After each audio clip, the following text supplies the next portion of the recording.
Dear viewers, আসসালামু আলাইকুম। আশা করছি সবাই ভালো আছেন। সবাইকে আমার চ্যানেলের পক্ষ থেকে শুভেচ্ছা ও অভিনন্দন। আমি মোহাম্মদ আজিজুর রহমান, একজন ব্যাংকার। ব্যাংকের বিভিন্ন নতুন নতুন বিষয় নিয়ে আমার ভিডিওতে ধারাবাহিকভাবে আলোচনা করে আসছি। আজকের এই ভিডিওতে কিভাবে কারেন্ট অ্যাকাউন্ট তথা চলতি হিসাব ওপেন করা যায়, কারেন্ট অ্যাকাউন্ট ওপেন করতে কি কি ডকুমেন্টস লাগবে, কারা ওপেন করতে পারবেন, এই বিষয়টি নিয়ে আলোচনা করব। অর্থনীতির প্রধান চালিকা শক্তি বলা যায় ব্যাংকে।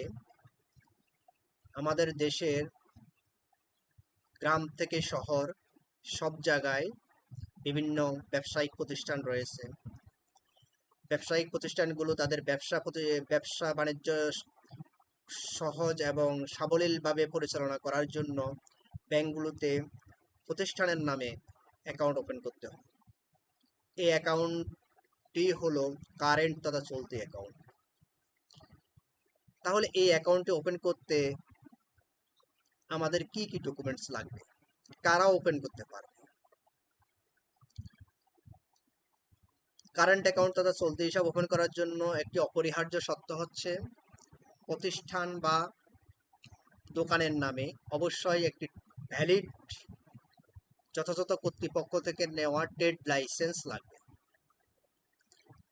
যিনি প্রোপাইটর হবেন, প্রোপাইটরের সদ্য তোলা 2 কপি পাসপোর্ট সাইজের রঙিন ছবি, ফটোপেস্ট আইডি তথা ন্যাশনাল আইডি কার্ড, পাসপোর্ট এবং ড্রাইভিং লাইসেন্স যেই কোনো এর ফটোকপি, একজনকে নমিনি দিতে হবে, নমিনির 1 কপি রঙিন ছবি এবং ভোটার আইডি কার্ডের ফটোকপি।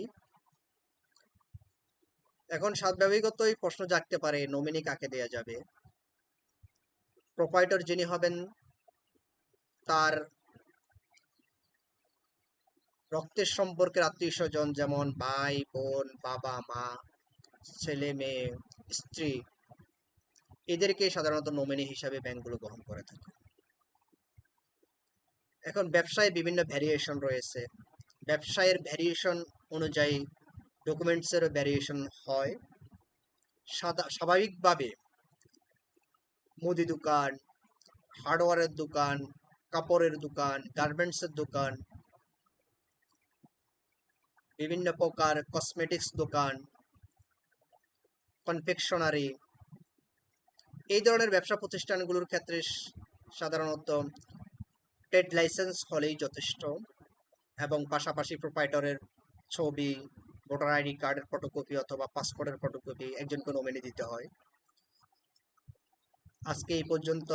আমার এই ভিডিওটি যদি ভালো লাগে অবশ্যই লাইক, কমেন্ট এবং শেয়ার করতে বলবেন না। আমার চ্যানেলটি সাবস্ক্রাইব করবেন এবং আপনাদের কোনো মতামত থাকলে কমেন্টে জানাবেন। আল্লাহ হাফেজ। আসসালামু আলাইকুম রহমতুল্লাহ।